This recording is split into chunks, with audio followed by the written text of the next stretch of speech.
দ্বিতীয় দফায় লালমনিরহাটের আদিতমারী ও কালীগঞ্জ উপজেলায় নির্বাচন ২১শে মে। চাচা ভাতিচার অভিযোগ ও পাল্টা অভিযোগের মধ্য দিয়ে জমে উঠেছে কালীগঞ্জের নির্বাচনী প্রচার।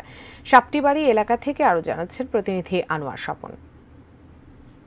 লালমনিরহাটের আদিতমারী ও কালীগঞ্জ উপজেলা পরিষদ নির্বাচন অনুষ্ঠিত হবে আগামী ২১শে মে, আর সদর উপজেলার নির্বাচন অনুষ্ঠিত হবে ২৯শে মে।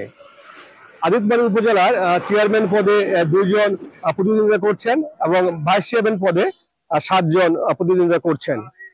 আর অপরদিকে কালীগঞ্জ উপজেলায় ২ জন চেয়ারম্যান পদে এবং ৫ জন ভাইস চেয়ারম্যান পুরুষ পদে নির্বাচন করছেন।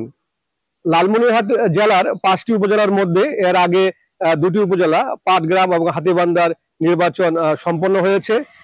পুরা জেলাবাসীর দৃষ্টি এখন কালীগঞ্জ উপজেলা পরিষদ নির্বাচনের দিকে, কেননা কালীগঞ্জ উপজেলা পরিষদ নির্বাচনে চেয়ারম্যান পদে ভোট করছেন সাবেক সমাজ কল্যাণ মন্ত্রী স্থানীয় সাংসদ নুরুজ্জামান আহমেদের ছেলে রাকিবুজ্জামান আহমেদ এবং তারই ছোট ভাই মাহবুবুজ্জামান আহমেদ। চাচা ভাতিজার এই লড়াই বেশ জমে উঠেছে এবং ভোটাররাও পড়েছে বেশ বিপাকে এবং তারা বিব্রত বোধ করছে। একই পরিবারে ২ জন প্রার্থী হয় ভোটাররা এ নিয়ে একটা সংশয়ের মধ্যে পড়ে গেছে।